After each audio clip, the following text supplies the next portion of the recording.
What is up guys? This is Jazper Angelo and welcome back to my channel. For today's vlog, I will be doing unboxing of this one.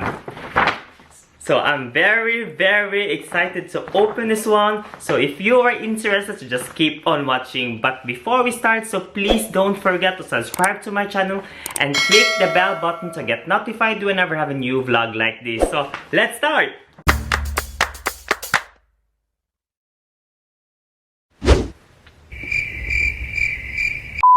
Yes guys, so I am very excited to open this one, but disclaimer, I'm not doing this to brag or to show off. I just really want to do this together with you. So as you all know, August is a very special month to me because August is my birthday month, and especially this year I will be turning 30. So maybe you can sing happy birthday in advance to me. Happy birthday to me. And I will be becoming a student as well, so I will be telling you about that one in the right time. So before I bought this one, I was really thinking not only twice but a lot of times if I will be upgrading, because for this one I already have the old version, but the old version I have is very old. So I was really thinking that this is the right time to upgrade since I will be using this at school, and I know that I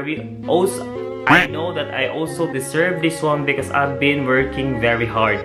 So yes, so without any further ado or without any further delay, let's start. So yes, so I bought this one at Eplehuset. That's our Apple store here in Norway. Eple means apple and Huse is a house or a store, but Eplehuset is our Apple store here in Norway. So I bought this one in Storgata here in Oslo. So let's open this one. So the one I got is the MacBook Air 13-inch Space Gray 2020. So Monisha, this is the one I got. Yes, so let's open this one. They have this plastic here. So ito na siya abihan guys.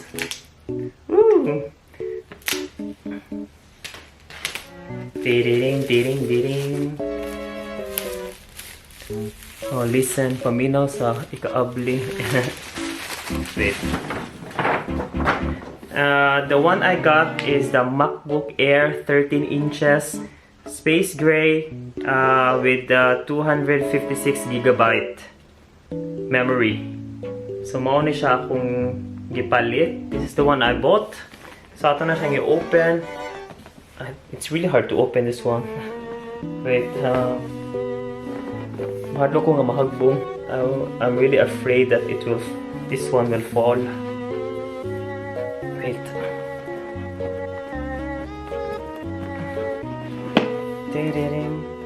Wait.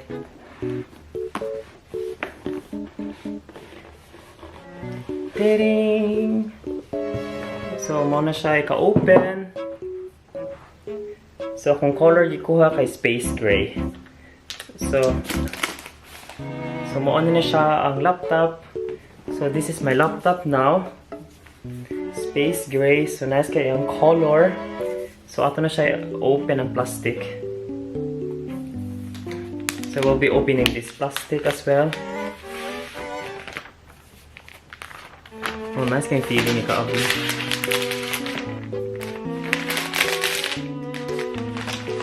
And as you can see, this laptop is very thin. I'm not really sure how thin is this laptop is, but nipis kay siya. This laptop is very thin. So ato siya i-check sa ang uban kung sa sud. So we have this I think this is the manual and the sticker. Yeah, nadiri ang mga sticker niya. Yeah, they have this Space Gray sticker as well.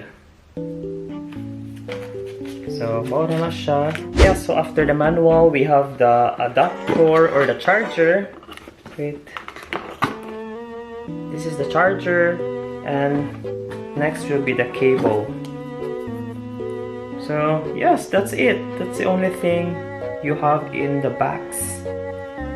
Only this manual with a sticker, the cable, and the adapter for the charger. And then the plug is the, I don't know what's the name of this plug. Dahil siya different siya compare sa mga old na MacBook. So yes, that's the only thing I have in the box. So let's start opening my MacBook. So let's open this one. Ay, kalisod pa. Oh. So after I open my laptop, so nag-start na siya dayon. So you can see nag-start na siya. And ganahan ko siyang keyboard kay nipis. And I really like the color, space gray. I was torn between the what they call the other color with the space gray or the gold one. But akong gipili ang space gray. Yes, so as you can see, I'm still setting up my MacBook Air, and I'm gonna show you the old one I have. The old one I have is this one, my Apple MacBook Pro, 13 inches, and as you can see, this one is very thick compared to my MacBook Air. You can really see the difference, and this one is very heavy and this one is very light. The difference is very big. And then this MacBook Pro, I have this one for almost maybe 6 to 7 years now. This one is still functioning, but it's a little bit slow. Hinay na siya, so I need to find a solution para mupas pa siya balik.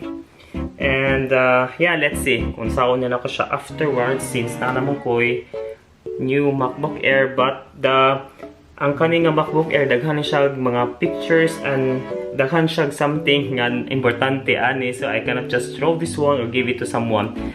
So ako pa nang i-find out kung saan na ako siya, kaya daghan kay mga butang nga naa ako diri. So yes, mag-wait nga mahuman ang akong setup diri sa akong MacBook Air, and I'm gonna show you kung unsay naong niya kung mahuman na siya. Yes guys, so my MacBook Air 2020 is up. So this is the lightest one sa iyang screen, and this one is for the Touch ID. So I'm done with the setup for my Touch ID. So yes, sumora na siya akong MacBook Air. It's already on. I'm already done with the setup as well. So mao na ni siya. So I'm gonna update you maybe after a couple of weeks after using this one, so maybe I can get you some review or some feedback sa kaning laptop. So when you close this one, so maupo na siyang itsura niya, nipis na kaayo compare sa kung isa nga baga. So yes guys, so that's it. So this is a very quick vlog, but before I end this one, so please subscribe to my channel and click the bell button to get notified whenever I have a new video like this. Hopefully you enjoyed this vlog and hope to see you soon in my next one. Again, this is Jazper Angelo. Bye!